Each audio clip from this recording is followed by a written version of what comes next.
Әйелдер көп айта береміз ғой, өзімізге көп ала береміз, ойбай үйткен. Бірақ негізінде қарап отырсақ, ер азаматтың жаңағы көп жүгін көрмейді екенбіз біз. Біз бүйтіп ойлаймыз, ой, далада жүр, ер азамат табыс тауып келсе болды деп ше. Бірақ ол табысты қайтып тауып жатыр, ол кіммен араласып жатыр, оның ішіндегі мұңы қандай, оның да мысалы айта алмайтын нәрсесі бар шығар. Ер азамат, біз әйел азамат не барамыз деп подружкамызға айтып жылап аламыз, үйге келіп жылап аламыз, болмаса дұрыс па, телефонда мамамызға айтамыз, ана мен деп жылап аламыз. Сендер өйтіп жылай алмайсыңдар ғой?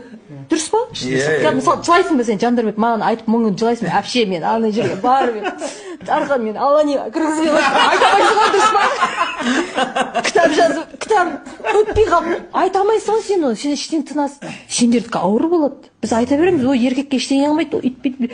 Сендер деген кәдімгі, мен ер азаматтар түсінем бар ғой. Темір ол деген бүйтіп тама берсе тас не дейді, тамшы темірді тесет дейді ғой, сендерге оңай емес ол. Сол үшін біз негізі әйел азаматтар жыласақ болады екен.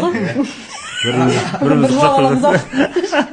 жыласақ қайтеді. Сценарий бойынша ма? Жалпы статистика бойынша да Жылаған еркектердің саны дейсіз ғой.